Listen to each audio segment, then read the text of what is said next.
Mathematics 6 Week 1 Lesson 1 Melc adds and subtracts similar fractions and mixed number.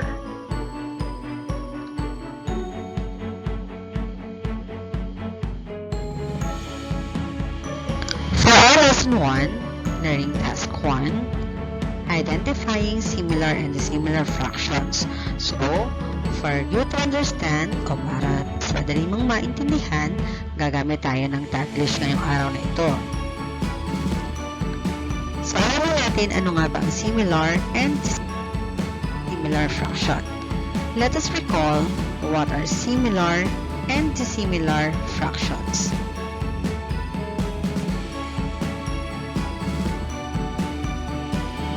Similar fractions are fractions with the same denominators.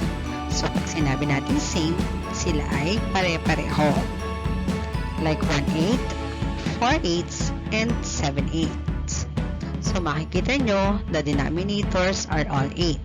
Pare-pareho sila, kaya ang tawag dito ay similar fractions.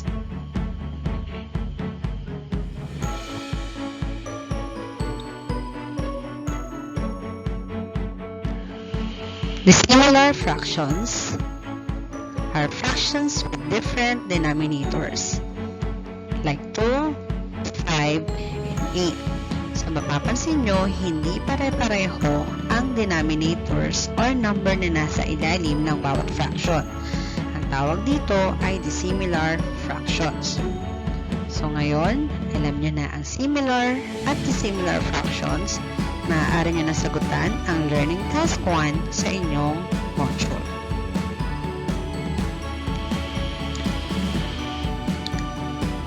Lesson 1, Learning Task 2.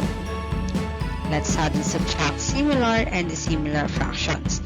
Dahil alam na natin kung ano ang similar and dissimilar fraction, let's add and subtract. So, how to add similar fractions? In adding similar fractions, just add the numerator and then copy the denominator. 1/8 plus 4/8. Ang numerator natin ay 1 at 4. Ang denominator natin ay 8. So, i-add lang natin yung numerator natin 1 at 4. So, 1 plus 4 is equal to 5. Then, copy the denominator, which is 8. Kaya meron tayong 5/8. So, let's try adding similar fractions. 3/5 plus 1/5. So again, i-add lang natin ang numerator, kakopy ang denominator. So, madali lang. Ang sagot, 4/5. 2/9 plus 3/9.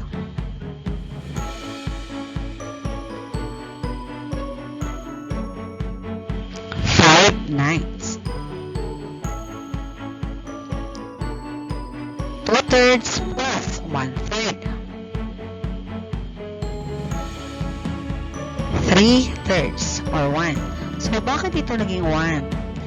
Tandaan, if the numerator and the denominator are the same, it is equal to 1. How to subtract similar fractions? In subtracting similar fractions, just subtract the numerator and then copy the denominator. 4/5 minus 1/8. So, katulad lang kanina ng pag-add natin yung proseso. Ang pagkakaiba lang ngayon, tayo ay mag-subtract. So, 4 minus 1 ang ating numerator. At denominator natin ay 8. So, ang sagot natin ay 3/8.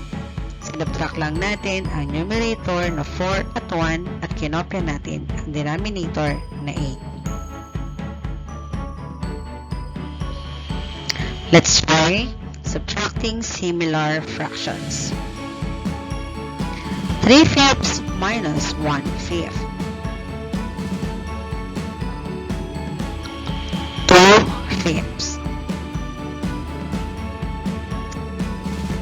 9/10 minus 3/10.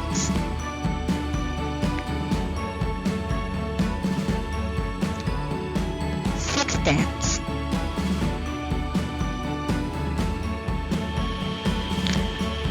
Paano naman tayo mag-add ng dissimilar fractions? So this time, the denominators are different. In adding dissimilar fractions, we have to follow the 3 steps. Step 1. Make sure the bottom numbers are the same. Bottom numbers are the denominators. Yung mga number na nasa baba. Find the LCD or the least common denominator. 1/3 plus 1/2. Ang denominator natin ay 3 and 2.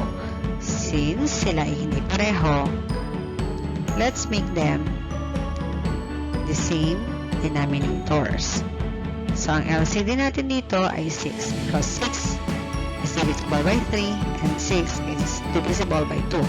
Lagi tandaan, in finding the LCD, we have to get the prime numbers.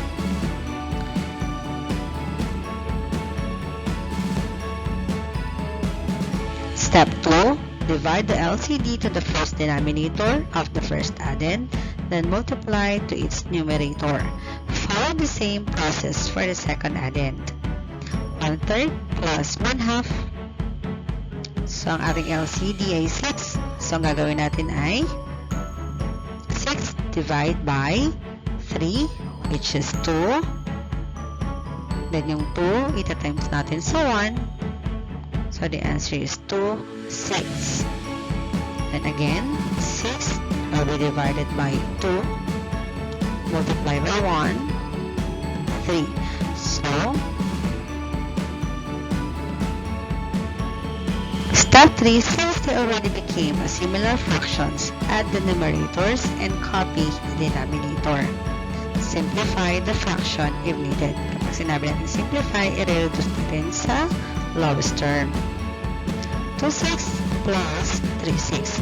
So, alalahanin kung paano natin in-add ang similar fraction kanina. So, 2 plus 3, our numerator, and denominator natin ay 6, equals 5/6. Let's try adding dissimilar fractions. 1/5 plus 1/2.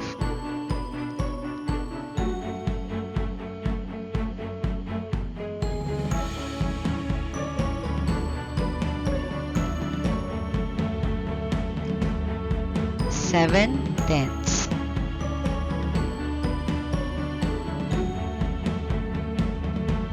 2/3 plus 1/4.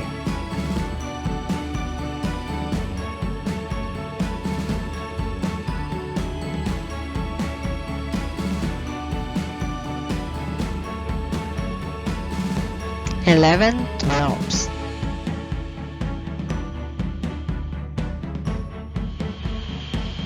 How to subtract dissimilar fractions? In subtracting dissimilar fractions, follow the 3 steps. Step 1, make sure the bottom numbers, the denominators, are the same. Find the LCDs, just like adding dissimilar fractions na ginawa natin kanina. But this time, we will subtract. So, 2/3 minus 1/5, 3 and 5, yun ang ating denominator. So, hahanapan natin yan ng LCD. So, our LCD here is 15.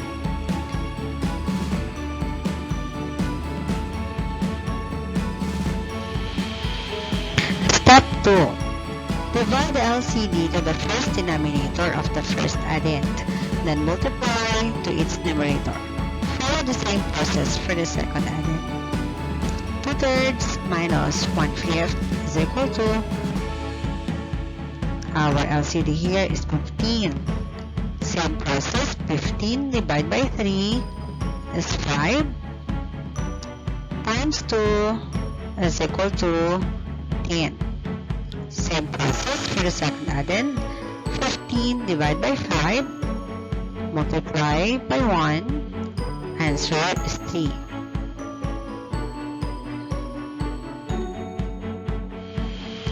Since of the fractions already became similar fractions, subtract the numerators and copy the denominator. Again, simplify the fraction if needed. 10/15 minus 3/15 equals 7/15.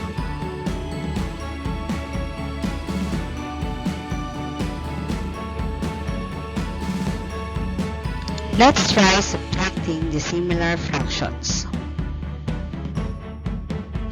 1/2 minus 1/5.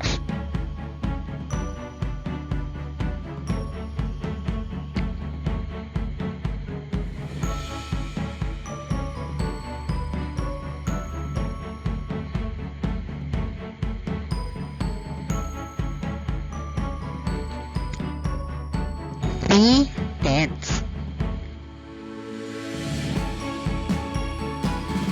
2/3 minus 1/4.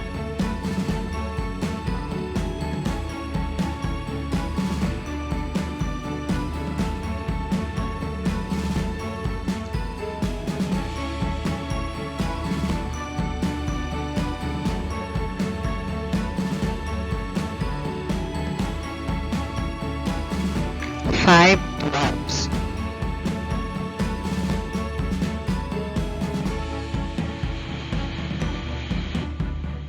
Lesson 1, Learning Test 3.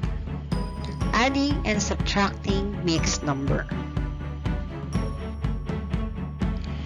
Remember, mixed number is a number consisting of a whole number and a proper fraction.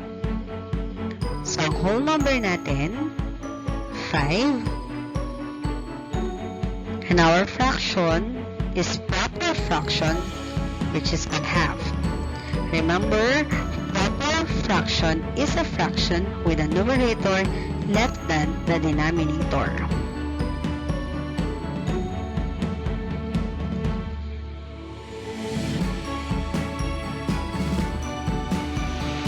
Let us add mixed numbers. 1 3/5 plus 2 1/5. So, makikita natin na yung ating denominator ay pareho. So, madali lang to, kids. Ito ay ipa-plus lang natin ang ating whole number. 1 plus 2 is equal to 3. Plus natin ang ating numerator. 3 plus 1 equals 4. At kakopya natin ang denominator since pareho sila, which is 5. So, we have 3 4/5.